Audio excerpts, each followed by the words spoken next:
have fucking like gallons and gallons of gas in the back of your truck, you're fucked.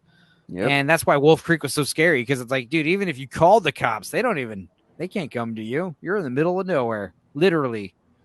Australia is basically, man versus wild in real life. Oh yeah, all the animals, the funnel web spiders, like that's the thing, is like you hear about how dangerous and aggressive they are. Like, okay, imagine a giant spider the size of your hand that can bite through your fucking shoe because it brings its whole body up and fucking lunges its fangs into your fucking foot. And not only that, but when it sees you, it fucking chases you. It attacks you. They're extremely aggressive, and they have the most powerful, deadly venom ever. And I'm talking to my Aunt Rosalie about that, who lives in Australia, and she's like, oh, yeah, you just step on them. I'm like, what? Yeah, you just step on them with your barefoot. It's not a big deal. I'm a massive arachnophobe, so spiders of any size absolutely scared the fuck out of me. And like when I saw that they had giant huntsman spiders in Australia that can just, live in the fucking corner of your living room and just like be chilling. I would genuinely they're just like the size of this like house. Superman emblem on my shirt, like a literal like fucking spider this big, like but like they're apparently they're hard. Burn the house. Yeah, I mean, I love all the critters. My girlfriend calls me a Snow White. All the critters. I felt really bad because I had to do something about the wasps that were like, what's that noise? Is there someone fighting?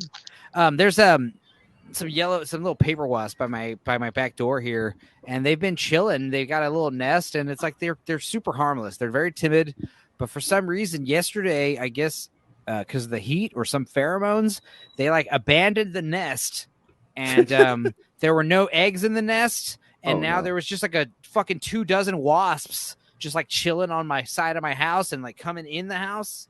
So I had to actually like genocide them, and I felt bad because I normally I don't really try to kill these animals if I don't have to, but it was one of those times where like, fuck, I had to. I don't know what's going on with y'all. It's your property. They're not paying any bills. You have to if you guys were just chilling in your nest like you had been, I would have let you guys chill there till winter. But because you were like fucking going crazy, I don't know what I did different. I didn't do anything different. Something bothered me. You go, they're going to infest your home, though. It's not nice having to kill living creatures, but it's got to be done sometimes. Ants. I'll kill ants on sight. Ants got to go. For sure. The poison on the ants, like once the ants start coming in your house, it's like, no. Fucking you put the poison on them and you let them go somewhere else because they will burrow into your walls and shit. But wasps, like they just have their little paper wasps, their little paper nest up on the little ceiling somewhere. And there's like a dozen of them maybe hanging out, and they just kind of chill. And it's fucking hot. It's hot here. And they're just kind of everyone's annoyed. All the animals are annoyed right now, All the animals here in Texas are like, don't bother me. The worst. But the thing is, those paper wasps are pretty harmless. Like, even if they do sting you, it's like a bee sting. Those red hornets, like those, that's different.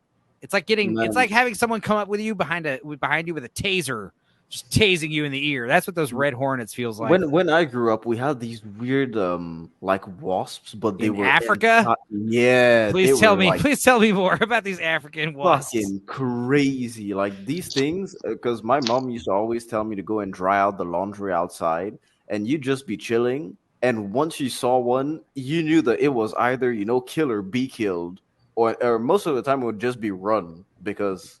Man, you're not fighting, and you like if you fight, you are definitely not winning.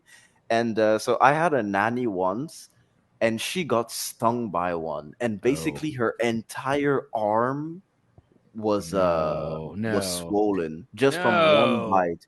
Because those motherfuckers are like was she like crying and screaming and stuff in pain.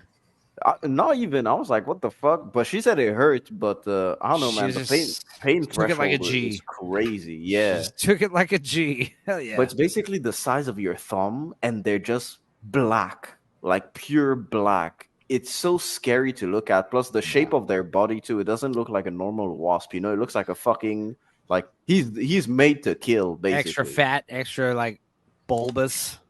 Yeah. But black wasp and red wasp, those are always the worst ones, man, because like those tarantula killers we have out here, those are the black ones, and those apparently have like the most painful sting. Luckily, I've never been stung by one of those, but I have been stung by the red one, and like I said, I've been stung by the paper wasp, and it's literally like ow, ow, like being stung by a bee. Like I've been stung by Yeah. a bee, and it was like, what's that stinging sensation? Oh, it's a bee. Holy shit! And it's like it hurts, but it's not like, ow, what is that? It's like a thorn. But like Yeah. I got stung by a wasp, and I fell to my fucking butt. I fell on my ass, like ah, like my ear was like red and swollen immediately, and I was like, holy shit. Dude, imagine if I walked into a fucking elephant and just like cold clocked him, and the elephant was just like, whoa, and the elephant was just like, whoa, what the hell? How did you do that? Wasps are so fucking scary because of the amount of pain that they can just inflict little on you. fuckers just fly, and I'm chasing the elephant like, come on, motherfucker, I want to fight you, and you're like, and the elephant's like, no, I'm out of here. And then I start chasing the elephant. I'm gonna get you. And the elephant's like running, like, get away. Like that's basically what a wasp does to a human. You know, like little just fucker. chases you around and tries to do whatever. Come on, man. I'll fucking take you on. You're fucking 20 times my size. I'll fucking got you right there. It's like, dude, what is your problem? That's what we call confidence right there. It's hot. They just start stinging indiscriminately in the summer when it gets this hot, you know. They're pissed off. And you're too close to their nest. But like I said, those paper wasps are pretty docile, and I'm kind of upset that I had to kill them all yesterday. I was like, you stupid bastards. I had to like open the fucking the little drawer with the wasp poison in it, and I was like, you fuckers made me do this. I don't know. I got cats and shit, you know? I have my elderly mother here. I'm not going to have a bunch of fucking yellow jackets infest the house. Oh, no, man. I mean, I'm one with nature, but I ain't that one with nature. You know what I mean? Oh, for sure. Like it's my house now. Like it's sad to kill, but you have to kill. It's heroic to kill sometimes. That's something that these movies need to start portraying. That's something that used to be a thing in the 80s and 90s. It can be very heroic to kill. I'm sorry to say that, but yes. It's true. The ultimate drama. Death is the ultimate drama ever since Shakespeare and before then. Prehistoric times, Odyssey, you know. That was more tragic and poetic as opposed to heroic when it comes to Shakespeare, but yeah. Well, Hamlet was tragic, but you know, he killed his father. The Lion King was based off of Hamlet, and you can interpret that in a heroic way. Poisoning through the ear. Dropping poison in someone's ear? That's pretty. Never heard of that before or since. Yeah, that was kind of lame.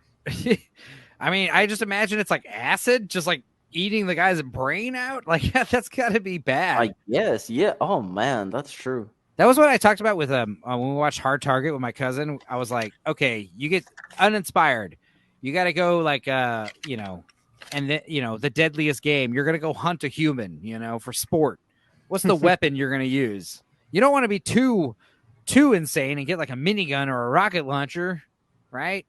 Man, like, yeah, you'd probably get something like, let's say, I don't know, do I have any like restrictions?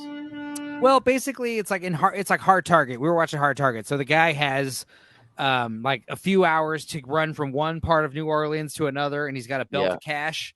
And the guys who chase him, like they pick whatever weapon they want. Like one guy's got a crossbow, another guy's got like a super sniper rifle. You know, I guess you're in New Orleans, you're in a big city, so like no explosives, maybe no flamethrowers.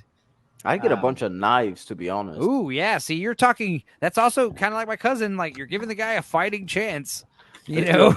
Well, yeah, because I mean, if most of them are having long range weapons, I'll take a knife because if I get up close and personal, like it's done. Yeah, you won't have time to react. You know, if I sneak up behind you, it's like done. Well, that's good. I mean, yeah, the fact that you're like able to do that, you know, because like my cousin was like, "Oh, I want to do like blow dart, posing blow dart." I was like, "What?" Oh my god! Like you basically guaranteeing the guy's going to survive, right? Unless you're really good with a blow dart. And he's like, well, I just don't want to like, you know, have to blow the guy's head off. Like poison blow dart would be cool. Well, imagine like, you do it, you miss, and then he just looks at you, and then he just shoots you. You're done. Well, I guess the thing is, if you miss, like he might have even noticed you fired at him, you know, like an arrow, you know, that shit. He would just be like, what was that noise? You don't know where that came from with a gunfire as opposed to gunfire. But like what's funny is he was saying like poison. I was like, dude, you think it's better to like, you think it's not as good to just shoot someone dead as opposed to like poisoning them and watching them like rile around in pain, like vomiting up pink foam, you know. Unless and, you're like, using it as a distraction to bring in other people to Yeah. take them all out at once, I don't see Yeah. like poison as an intelligent solution. right. Well, poison. I told my cousin, poison's a woman's weapon. Especially if you put it in like a drink, you know, or food, Yeah. that's a woman's weapon. Note to self, Melvin deeply says, uninspired reviewer is sneaky, and my life might be in danger. Yeah, the fact that knives, that's a bold answer. Tyler, what would you use if you had to hunt somebody for sport? Oy, A homeless person, and he's unarmed, and he's just got to run. that was not the target I would have picked, but okay. This is in Hard Target, the movie Hard Target. This is what you're doing. You're in Okay, New well, in Orleans. that case, you asked me this question. I instantly think of DiCaprio and Once Upon a Time in Hollywood with the fucking flamethrower. Ooh. Like, I could just... Yeah. The problem is you might light New Orleans on fire, but No, go the for it. problem is that if somebody shoots me, like, I'm Tarantino and Django, just... You'd basically have to get Ooh. real close to the guy. You'd have to run him down, like get 15 feet behind him at least, you know, I don't and then know. finally torture him. I could start like a forest. I could start like a forest fire that would go that direction and leave me alone. I would probably just go with like a simple, like either a small like rifle or just something like a little pistol with a silencer would be good enough, you know. But like I don't want to have to like run down someone. I would want something that's just like Wouldn't you want a too sniper crazy. rifle for that though? Yeah, that's the other thing is like I don't want to be perched up for too long and then realize like, oh fuck, I don't know where this guy is, you know. Well, I mean, you have to hunt them, which is why you have to use the knife, you know, because you're basically hunting them like a predator. You are the predator. Yeah. So in this instance, we're talking about this is Hard Target with Jean-Claude Van Damme. It's nighttime at New Orleans, and the homeless guy is wearing a belt of money, and if he makes it to the docks from this like graveyard area, then he gets to keep the money.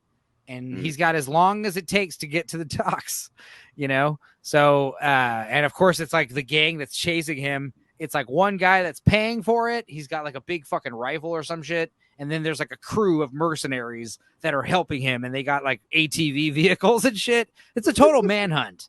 So, like, I mean, the homeless guy, it's very low chances for the homeless guy to survive. Let's put it that way. And I mean, if you Which have is why I think rifle, a silenced pistol is just like, I don't mind having like a little car. I could chase the guy down in like an all-terrain vehicle and just like, blow, blow, blow, you know, like one of those. Like that's enough sport. A pizza delivery scooter is probably the best. Yeah, best mobility, moped. good speed. Like getting killed by a guy on a moped, how embarrassing. It happens all the time in Asia and South America and Brazil. You know a what? guy Maybe pulling I'll up to you in a little fucking Vespa, bam, bam, bam, driving off. You know what? That reminds me. I might just change my answer here. Like Enzo's seen dragged across concrete, and I'm instantly thinking of that bulletproof airless tire van that is just completely invincible. Yeah. Ooh. Yeah, that'd be another cool thing to kill someone with. Just a car. Just drive them down. Just run them down with a vehicle. For like out in an open field. It's like, I don't know. But I mean, I wouldn't have to pay. If only I could have one weapon, it'd be an AK-47. Yeah, I mean, totally. Yeah, some kind of full auto. So whatever gun it is, I want a suppressor. I just love silencers. An AK-47 and a Toyota. That's it. That's all we need. A pickup truck. Like just try to kill him with the car, and if I can't run him down, I just get out with my AK and just chase him down. If anything, this conversation is what's going to get this stream flagged. But we're talking theoreticals here. We're talking about Hard Target. We're talking about it in Minecraft. We don't condone human hunting. That's obviously a villain's game. If I wasn't allowed a gun, it would be a machete. Yeah. No, a machete. If I wasn't allowed a gun, something brutal like a hammer. Like I would just kill someone with a big hammer, just blop on the head. And then give him a quick death. Maybe a shotgun. Yeah, get a good spray. Nothing sharp though, because I might cut myself. You know, like a sword. Like a sword would be great for zombies. Like a ninja sword, like a katana would be like a perfect zombie apocalypse weapon. Zombie apocalypse sword, yeah. Save ammo. In terms of fighting other people, like I don't know, man. I might fucking hurt myself with a sword. You know, man, to be honest, they're quite impractical because I used to own a katana, a proper katana, like straight out of Samurai Jack. You want one of those ninjatos, which are a little shorter, because you can wield them in hallways and closets and stuff. You know, and in fact, we were talking about this on the Turtle stream. it was one of the few things I forgot to mention because we talked about the turtles for 6 hours. But one of the few details I forgot to mention was Michael Bay Ninja Turtles was the first time Leo actually wielded katanas, because all up until then they said they were katanas, but they were technically ninjato. I hate to like nerd out about Japanese sword too much, but yes, katanas are unwieldy, but they're sharp. Yep. Yeah, they are. They're good for outdoors. You And need even to get more like that impractical. one good slice, and that's it. You can cut a man like in half with one of those things. Like, so cool. And the thing about those samurai swords, those are even more impractical because you're supposed to wield those on a horse, and they're like fucking like longer than like a yard long. They're fucking they're like 4 feet long or some shit. You're like, dude. I mean, that's a good way to find the homeless person too. You just go like on a horse with a samurai sword. That's it. Chris, I hate Tesla. What happened to your Tesla? Haven't we been over this already? Oh, yeah. I mean, we all hate Tesla. I mean, Tesla cars are terrible. Electric cars. Maybe he's watching that part of the stream right now. They're impossible to get We were into. talking about how they're landlocked. Yeah, that's the other thing. Like, oh, my car's battery is dead. I can't get into the car now. Like, how is that practical at all? There's no fucking way to open the door without electronics?